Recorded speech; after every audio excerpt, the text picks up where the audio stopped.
नमस्ते दोस्तों। स्वागत है आपका IQ इनसाइट्स पर, जहां हम लाते हैं ज्ञानवर्धक और प्रतियोगी परीक्षाओं के लिए महत्वपूर्ण क्विज। आज का विषय है बौद्ध धर्म पार्ट 1, प्राचीन इतिहास का एक महत्वपूर्ण अध्याय जो स्टेट PCS और अन्य प्रतियोगी परीक्षाओं में अक्सर पूछा जाता है। तो तैयार हो जाइए अपने ज्ञान को परखने के लिए। चलिए शुरू करते हैं आज का क्विज। प्राचीन इतिहास में ये हमारा तीसरा चैप्टर होगा। इससे पहले हमने पाषाण काल कंप्लीट कर लिया है, सैंधव सभ्यता एवं संस्कृति भी कंप्लीट कर लिया है, वैदिक काल भी कंप्लीट कर लिया है, और जो अब आज से स्टार्ट होने वाला है वो बौद्ध धर्म है। इसके बाद जैन धर्म करेंगे, शैव धर्म, शैव और भागवत धर्म कंप्लीट करेंगे।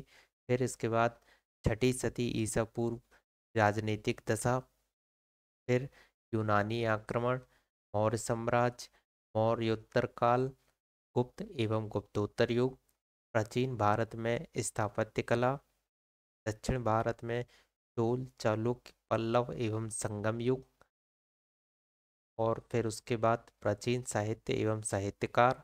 फिर जो आखिरी चैप्टर होगा हमारा पूर्व मध्यकाल। तो बौद्ध धर्म का पहला प्रश्न आपके सामने ये रहा। गौतम बुद्ध का जन्म कब हुआ था? प्रश्न एक बार फिर से सुनिएगा। गौतम बुद्ध का जन्म कब हुआ था? विकल्प है आपके सामने: 563 ईसा पूर्व, 558 ईसा पूर्व, 561 ईसा पूर्व, 544 ईसा पूर्व।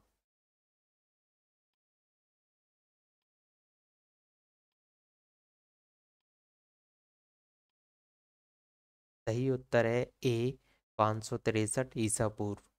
अगला प्रश्न है आपके सामने। रुक जाइए, इससे पहले एक्सप्लेनेशन देख लेते हैं इस प्रश्न का। उत्तर ए है आंसर। गौतम बुद्ध का जन्म कपिल वस्तु के निकट लुम्बिनी में 563 ईसा पूर्व में हुआ था। उनके पिता शुद्धोधन शाक्यगण के प्रधान थे तथा माया देवी कोलीय गणराज्य यानी कोलीय वंश की कन्या थी। 29 वर्ष की अवस्था में उन्होंने गृह त्याग दिया, जिसे बौद्ध ग्रंथों में महाभिनिष्क्रमण की संज्ञा दी गई है। अगला प्रश्न है, बुद्ध के जीवन की किस घटना को महाभिनिष्क्रमण के रूप में जाना जाता है? प्रश्न एक बार फिर से। बुद्ध के जीवन की किस घटना को महाभिनिष्क्रमण के रूप में जाना जाता है? विकल्प है आपके सामने: उनका महापरिनिर्वाण, उनका जन्म, उनका गृह त्याग, उनका प्रबोधन।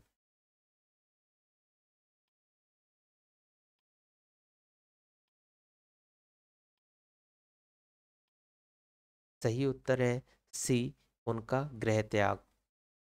अगला प्रश्न है, गौतम बुद्ध की माँ किस वंश से संबंधित थी? प्रश्न एक बार फिर से। गौतम बुद्ध की माँ किस वंश से संबंधित थी? विकल्प है आपके सामने: शाक्य वंश, माया वंश, लिच्छवी वंश, कोलीय वंश।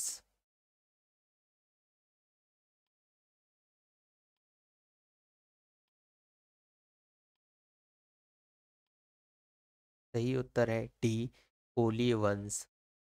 अगला प्रश्न है, बुद्ध का जन्म हुआ था। प्रश्न एक बार फिर से। बुद्ध का जन्म हुआ था। स्थान के नाम है आपके पास: वैशाली, लुम्बिनी, कपिलवस्तु, पाटलिपुत्र।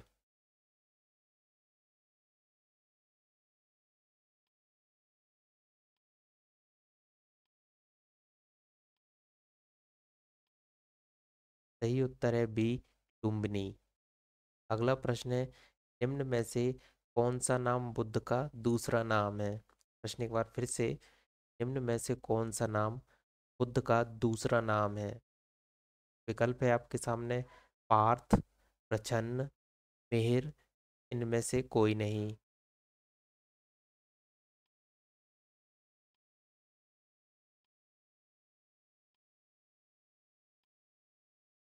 सही उत्तर है डी, इनमें से कोई नहीं। उत्तर डी, गौतम बुद्ध के बचपन का नाम सिद्धार्थ था। इन्हें शाक्य मुनि, तथागत आदि नामों से जाना जाता है। आदि गुरु शंकराचार्य को प्रच्छन्न बौद्ध या छिपा हुआ बुद्ध मार्गी कहा जाता था। अतः पार्थ, प्रच्छन्न, मिहिर, गुडाकेश भगवान बुद्ध के अन्य नाम नहीं है। इन प्रकार के इस प्रकार अभीष्ट विकल्प डी है। किंतु छत्तीसगढ़ लोक सेवा आयोग ने अपने प्रारंभिक एवं संशोधित दोनों ही उत्तर पत्रकों में इस प्रश्न का उत्तर बी जारी किया है। अगला प्रश्न है, निम्नलिखित में से किस राजवंश के अभिलेख से इस परंपरा का समर्थन होता है कि लुम्बिनी शाक्य मुनि बुद्ध का जन्म स्थान था। प्रश्न एक बार फिर से सुनिएगा दोस्तों। निम्नलिखित में से किस राजवंश के अभिलेख से इस परंपरा का समर्थन होता है कि लुम्बिनी शाक्य मुनि बुद्ध का जन्म स्थान था। विकल्प है आपके सामने, मौर्य, सुग, सातवाहन और कुषाण।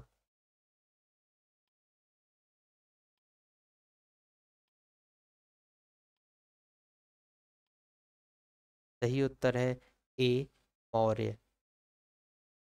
उत्तर ए, मौर्य वंशी शासक अशोक के रुम्मिनदेही अभिलेख से सूचना मिलती है कि शाक्यमुनि बुद्ध का जन्म लुम्बिनी में हुआ था।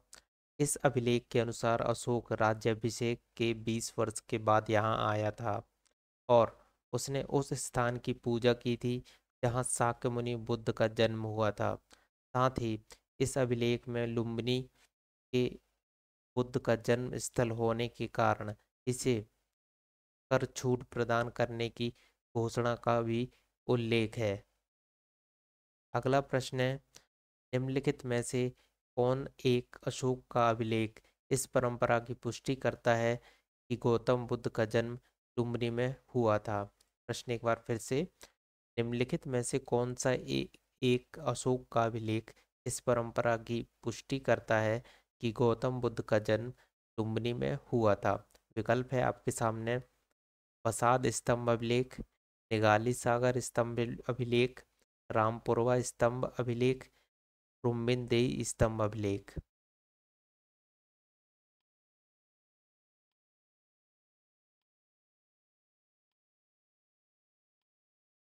सही उत्तर है डी, रुम्बिनदेही स्तंभ अभिलेख।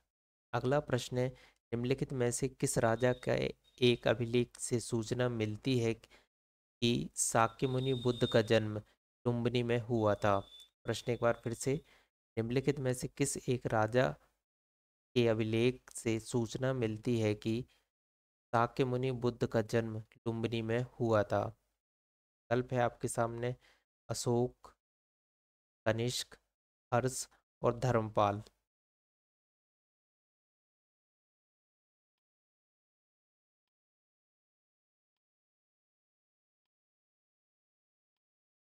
सही उत्तर है ए, अशोक।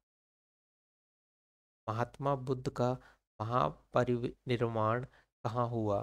प्रश्न एक बार फिर से, महात्मा बुद्ध का महापरिनिर्वाण कहाँ हुआ। कल्प है आपके सामने, लुम्बिनी में, बोध गया में, कुशीनगर में, कपिलवस्तु में।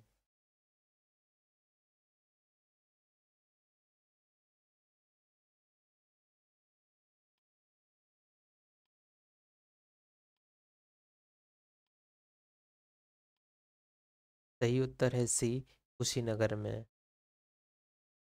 उत्तर सी, बौद्ध धर्म का प्रचार करते हुए महात्मा बुद्ध मल्लों की राजधानी पावा पहुंचे, जहां वे सुंद नामक लोहार की आम्र वाटिका में ठहरे।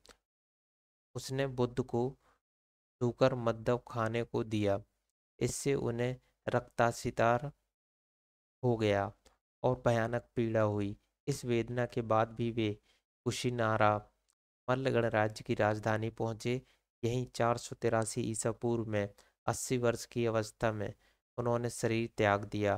बौद्ध ग्रंथों में इसे महापरिनिर्वाण कहा जाता है। अगला प्रश्न है, गौतम बुद्ध का महापरि अगला प्रश्न है,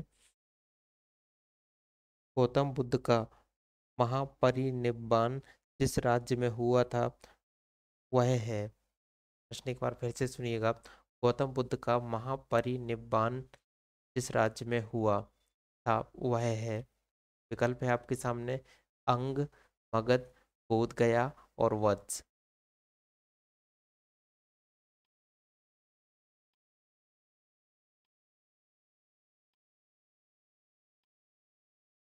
इसका सही आंसर है सी, बोध गया। उत्तर सी, बौद्ध बौद्ध धर्म से में सांसारिक दुखों से मुक्ति या दुख निरोग को ही निर्वाण माना गया है। बुद्ध को सांसारिक दुखों से मुक्ति यानी निर्वाण ज्ञान प्राप्ति के समय प्राप्त हुआ, जो कि बोध गया में प्राप्त हुआ था।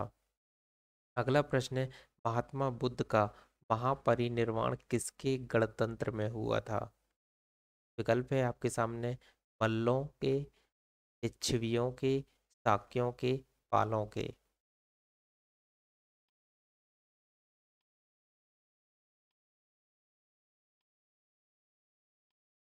सही उत्तर है ए, मल्लों के।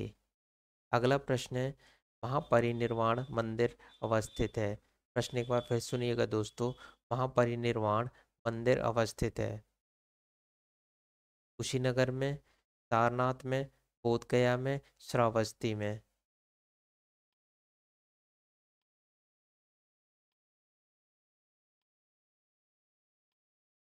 सही उत्तर है ए, कुशीनगर में। उत्तर ए, महापरिनिर्वाण मंदिर उत्तर प्रदेश के कुशीनगर जिले में स्थित है। मंदिर में स्थापित भगवान बुद्ध की मूर्ति 1876 ईस्वी में उत्खनन के द्वारा प्राप्त की गई थी। महापरिनिर्वाण मंदिर विश्व में बौद्ध धर्म के सबसे पवित्र मंदिरों में से एक माना जाता है। अगला प्रश्न है, निम्नलिखित राज्यों में से किसका संबंध बुद्ध के जीवन से था? प्रश्न एक बार फिर से, निम्नलिखित राज्यों में से किनका संबंध बुद्ध के जीवन से था? विकल्प है आपके सामने अवंती, गांधार, कोसल और मगध। नीचे दिए गए कूट का प्रयोग कर सही उत्तर चुनिए। कूट है आपके सामने। पहला है 1, 2 और 3।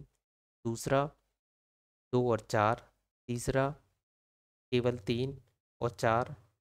चौथा 1, 3 और 4।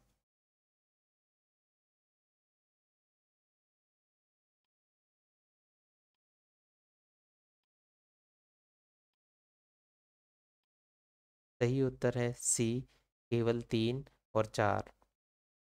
उत्तर सी, विकल्प में दिए गए महाजनपदों में से कोसल एवं मगध महाजनपदों का संबंध बुद्ध के जीवन से था। गौतम बुद्ध अपनी शिक्षा के प्रचार प्रसार हेतु मगध एवं कोसल दोनों राज्यों में भ्रमण किया था। अगला प्रश्न है, गौतम बुद्ध द्वारा अपने धर्म में दीक्षित किया जाने वाला अंतिम व्यक्ति निम्नलिखित में से कौन था? प्रश्न एक बार फिर सुनिएगा। गौतम बुद्ध द्वारा अपने धर्म में दीक्षित किया जाने वाला अंतिम व्यक्ति निम्नलिखित में से कौन था? विकल्प है आपके सामने आनंद, सारिपुत, मोगलान, सुबद्ध।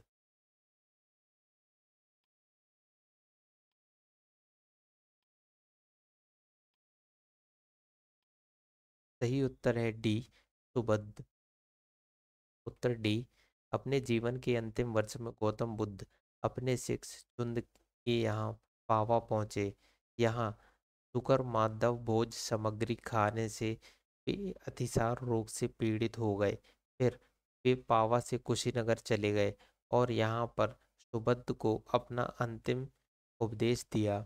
अगला प्रश्न है, बुद्ध द्वारा रूपांतरित निम्न व्यक्तियों में से कौन सा अंतिम व्यक्ति था? प्रश्न एक बार फिर से, बुद्ध द्वारा रूपांतरित निम्न व्यक्तियों में से कौन सा अंतिम था? विकल्प है आपके सामने आनंद, वसुमित्र, कौशल, सुबद्ध।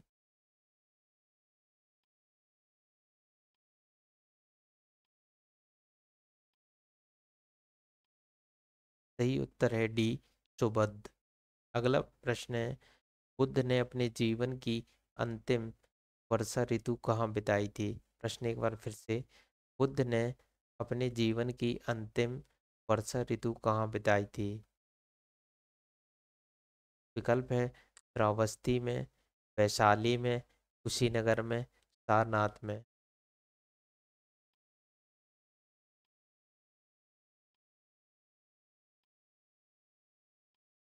सही उत्तर है बी, वैशाली में।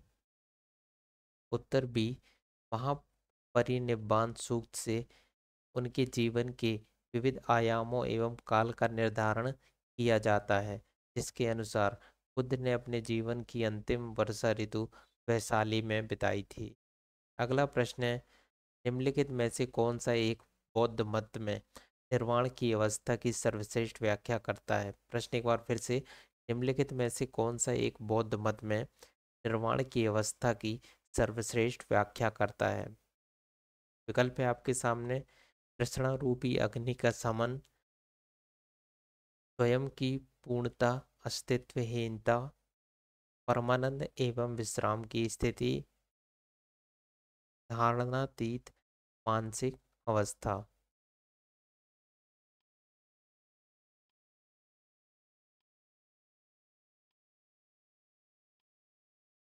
सही उत्तर है ए, अग्नि, तृष्णा रूपी अग्नि का शमन। उत्तर ए, बुद्ध ने निर्वाण को मन की उस परम शांति के रूप में वर्णित किया है जो जो तृष्णा, क्रोध और दूसरी विषादकारी मन स्थितियों से परे है। यह शांति तभी प्राप्त होती है जब सभी वर्तमान इच्छाओं के कारण समाप्त हो जाए और भविष्य में पैदा हो सकने वाली इच्छाओं को का जड़ से नाश हो जाए।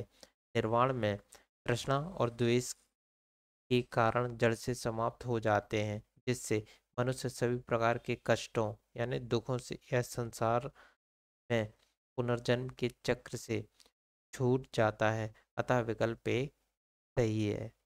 अगला प्रश्न है, अलार कलाम कौन थे? प्रश्न एक बार फिर से, अलार कलाम कौन थे? विकल्प है आपके सामने, बुद्ध के एक शिष्य, दूसरा विकल्प है एक प्रतिष्ठित बौद्ध भिक्षु, तीसरा है बुद्धकालीन एक शासक, और अगला आखिरी विकल्प है बुद्ध के एक गुरु।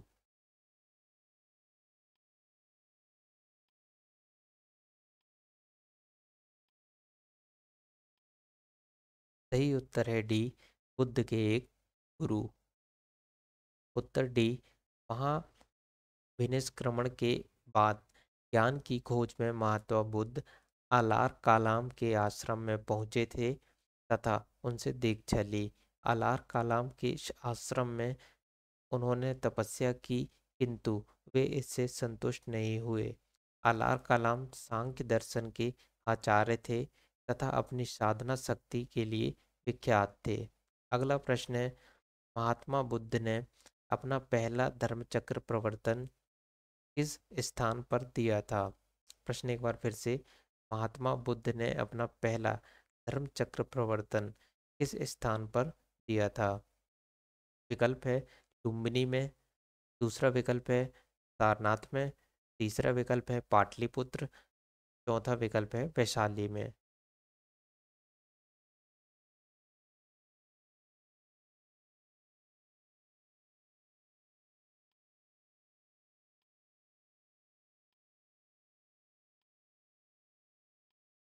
सही उत्तर है बी, सारनाथ में। उत्तर बी, ज्ञान प्राप्ति के पश्चात गौतम बुद्ध ने अपने मत का प्रचार प्रारंभ किया। उरुवेला से वे सबसे पहले ऋषि पत्तन, वर्तमान में सारनाथ, वाराणसी के निकट आए। यहाँ उन्होंने 5 ब्राह्मण सन्यासियों को पहला उपदेश दिया। इस प्रथम उपदेश को धर्म चक्र परिवर्तन कहा जाता है। धन्यवाद दोस्तों, आपका इस क्विज में जुड़ने के लिए धन्यवाद। उम्मीद है आपने इसे एंजॉय किया होगा और आपके ज्ञान में भी वृद्धि हुई होगी। अगर आपको वीडियो पसंद आया हो तो इसे लाइक करना ना भूलें, अपने दोस्तों के साथ शेयर करें और नए अपडेट के लिए चैनल को सब्सक्राइब जरूर करें। अगले वीडियो में फिर मिलेंगे, तब तक के लिए कीप लर्निंग और keep growing. Thank you and take care.